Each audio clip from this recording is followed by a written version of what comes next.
En el nombre del Padre, y del Hijo, y del Espíritu Santo. Amén. Bienvenidos en este domingo a la reflexión de la Palabra de Dios. Felicitaciones por su atención permanente a la escucha de Dios, quien todos los días sale a nuestro encuentro para dirigirnos su palabra y decirnos cuánto nos ama. Maravilloso entonces que estemos siempre en el corazón de Dios. Él es nuestro Padre, por eso nos asiste permanentemente, nunca nos abandona. La liturgia de hoy nos invita a reflexionar sobre la llamada que nos hace el Señor a seguirlo y las renuncias que este seguimiento implica para todos nosotros. Ciertamente seguir al Señor Jesús es aceptarlo en nuestra vida como el mayor de los tesoros y por el cual vale la pena dejar todo lo demás en un segundo plano. En Centroamérica, nuestros hermanos dicen, primero Dios. La primera lectura para la Eucaristía de hoy está tomada del libro de la Sabiduría, capítulo 7.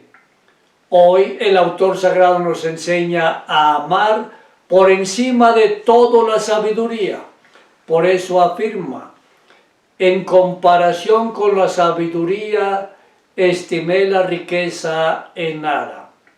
Pero más que la sabiduría como cualidad natural del hombre, fruto de la educación y de la experiencia, el texto se refiere a la sabiduría como un don de Dios que la otorga como gracia a quien Él desea, a quien la busca.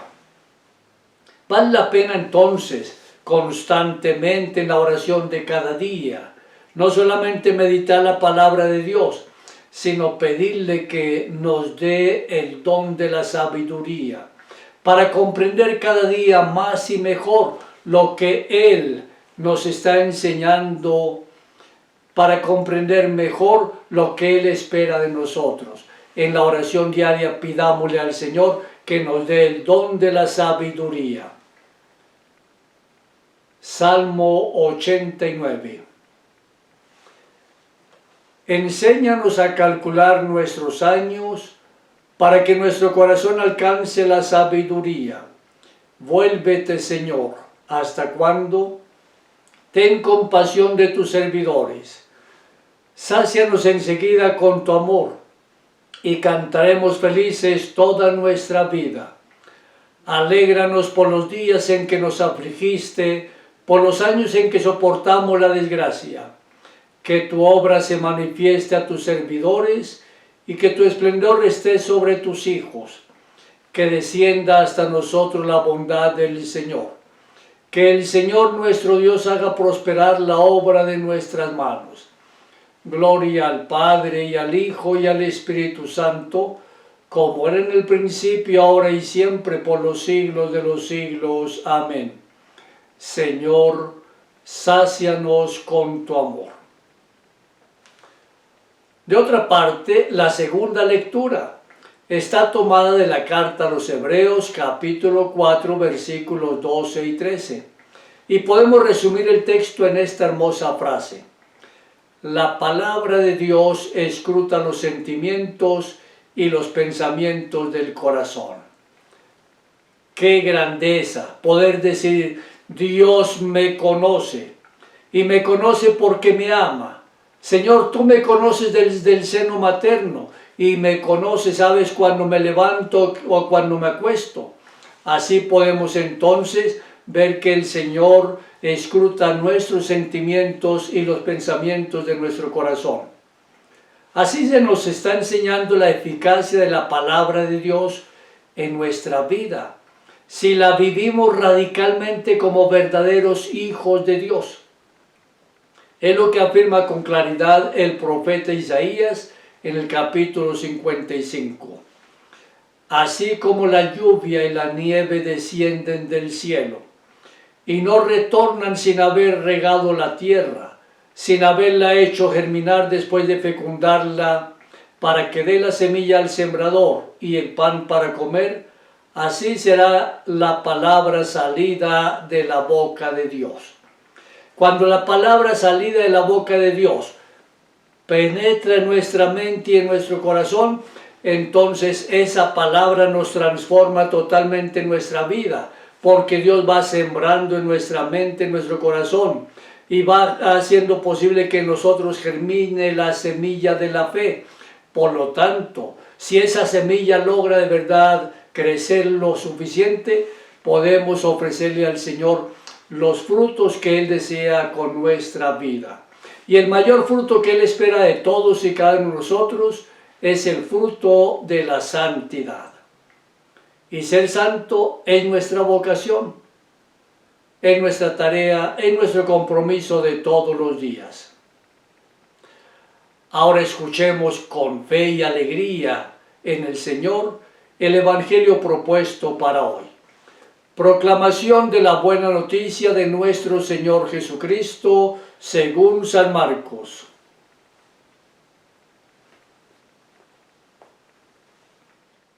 El hombre rico. Mientras Jesús iba de camino, un hombre llegó corriendo, se arrodilló delante de él y le preguntó: Maestro bueno, dime, ¿qué debo hacer para tener vida eterna? ¿Por qué dices que soy bueno? Solo Dios es bueno. Tú conoces bien los mandamientos.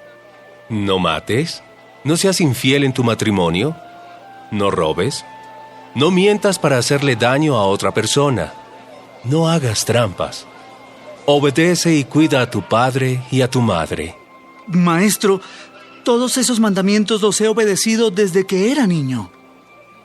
Jesús lo miró con amor y le dijo: Solo te falta hacer una cosa. Ve y vende todo lo que tienes y reparte ese dinero entre los pobres. Así Dios te dará un gran premio en el cielo.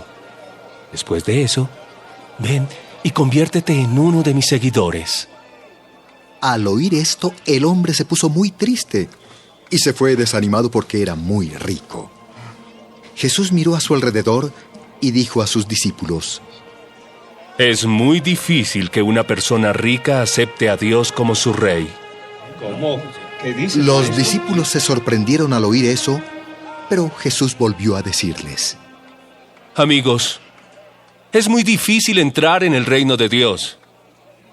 Es más fácil que un camello pase por el ojo de una aguja que una persona rica entre en el reino de Dios.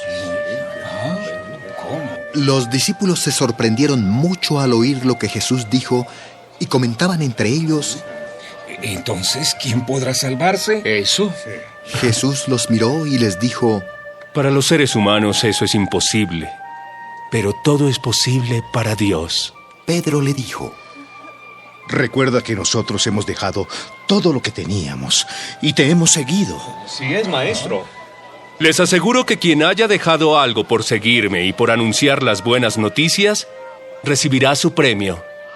Si dejó a sus hermanos o hermanas, a su padre o a su madre, a sus hijos, su casa o algún terreno, recibirá en esta vida 100 veces más casas, terrenos y familiares, aunque también será maltratado por sus enemigos. Y cuando muera, vivirá con Dios para siempre. Como el hombre del que nos habla el Evangelio, vale la pena que también nosotros nos preguntemos, le preguntemos más bien a Jesús: Maestro bueno, ¿qué debo hacer para heredar la vida eterna?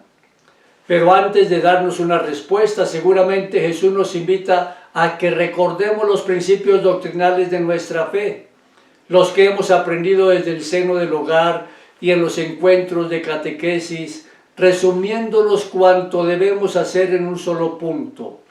Amarás al Señor tu Dios con todo tu corazón y al prójimo como a ti mismo. Y si acto seguido le decimos que estamos haciendo el esfuerzo de ser descaradamente cristianos, también nos dirá: solo te falta una cosa. Ve, vende lo que tienes y dalo a los pobres, porque el apego a los bienes materiales es un gran obstáculo para la conversión. Por eso, renunciando a ellos y compartiéndolos con amor, tendrás un tesoro en el cielo. Después, ven y sígueme. Así, Jesús nos invita a seguirlo. Su gran deseo es que seamos sus discípulos misioneros. Por lo tanto, atentos a escucharlo todo el tiempo. Atentos a celebrar su presencia viva y salvadora entre nosotros. Atentos a hacer de nuestra vida un apostolado permanente de testimonio. Atentos a anunciar también con nuestra palabra que Cristo el Señor es Dios y que todos los días está con nosotros, camina a nuestro lado, ayudándonos a hacer de nuestra historia también una historia de salvación. Esta vez, la única que encontramos en el Evangelio nos presenta a un hombre rico que no acepta tal invitación. El episodio y el comentario que Jesús hace produce asombro en los espectadores, como si fuera un gran milagro. Es porque se destruyen las ideas habituales y se proclama una sorprendente reversión de situaciones. Para muchos, la riqueza es bendición de Dios y justa recompensa del trabajo. Jesús muestra que la riqueza se convierte en una trampa y lleva a la ruina de quien la posee, porque el apego a los bienes materiales impide la escucha y la vivencia clara y distinta de la invitación que el Señor nos hace a seguirlo, que el Señor nos hace a estar caminando con Él. Al contrario, la pobreza, siempre despreciada y evitada, enriquece a quien por seguir a Jesús lo ha dejado todo. Este del resto encuentra de otros modos bienes y familia y es salvo. Todos los juicios convencionales son derribados. Debemos aprender que la salvación está fuera del alcance humano, fuera de nuestro propio alcance. La salvación definitivamente es un don de Dios. Él quiere que todos nos salvemos. Es interesante notar en el diálogo entre Jesús y Pedro, después de la vocación fallida del rico, el uso de dos verbos. Pedro usa la palabra dejar y seguir, haciendo alusión a la orilla del lago de Tiberíades, donde se encontró por primera vez con el Señor, y donde, como dice el evangelista, dejándolo todo, lo siguió. Jesús corrige la frase de Pedro con una respuesta positiva: dejar y recibir. Dejamos cuanto poseemos para recibir del Señor bendiciones en abundancia. Lo que el discípulo deja, lo que dona, lo recupera después en abundancia con creces. Una alegría profunda, una seguridad y una paz impensada hacen parte de las bendiciones recibidas por el discípulo, que dejándolo todo, sigue al Señor. Esta es la herencia permanente de quienes se han despojado de todo apego y posesiones para hacer que Cristo y su Evangelio irrumpan en ellos. Qué bueno entonces poder estar atentos a la palabra del Señor. Y al estar atento a la palabra del Señor, escucharlo con atención. Él nos hace una buena invitación. Si tú quieres, ven y sígueme. Pero el seguimiento del Señor exige renuncias, sacrificios, constancia, una fe sincera y definitiva. ¿Y por qué renunciar a los bienes? No porque los bienes en sí mismos sean malos, no, sino porque el apego es lo malo frente a los bienes. El apegarnos a las cosas. Las cosas de este mundo son dadas por Dios para que podamos vivir realmente bien en esta vida. Pero nos pide ser administradores, es decir, no apegarnos totalmente a ellas, pensando que sin los bienes no podemos vivir. Entonces, dejémonos arrastrar, dejémonos llevar, dejémonos invitar del Señor respondámosle con mucha alegría, con optimismo. Y para seguir al Señor no hace falta que nosotros dejemos nuestra casa, nuestra familia, nuestro lugar, no.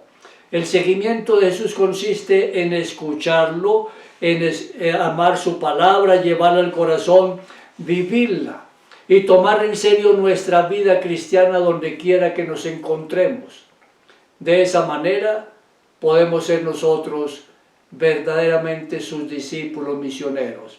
La misión de la iglesia es una y la vivimos en el lugar donde nos encontremos. Oremos. Dios nuestro, que juzga las intenciones y los pensamientos del corazón humano y ves claramente todo lo que has creado, escucha nuestras oraciones y atraviesa nuestros corazones con la espada de doble filo de tu palabra, para que, iluminados por tu sabiduría, valoremos rectamente las cosas terrenas y las eternas, y libres de la seducción de las riquezas, recibamos el 100 y la vida eterna. Por nuestro Señor Jesucristo, tu Hijo, que vive y reina contigo en la unidad del Espíritu Santo y es Dios por los siglos de los siglos. María Inmaculada, Madre de la Iglesia Auxiliadora de los cristianos, ruega por nosotros. San Juan Bosco, ruega por nosotros. Que el Señor Dios te bendiga y te favorezca, te muestre su rostro y te conceda la paz, la alegría y la salud, en el nombre del Padre, y del Hijo, y del Espíritu Santo. Amén.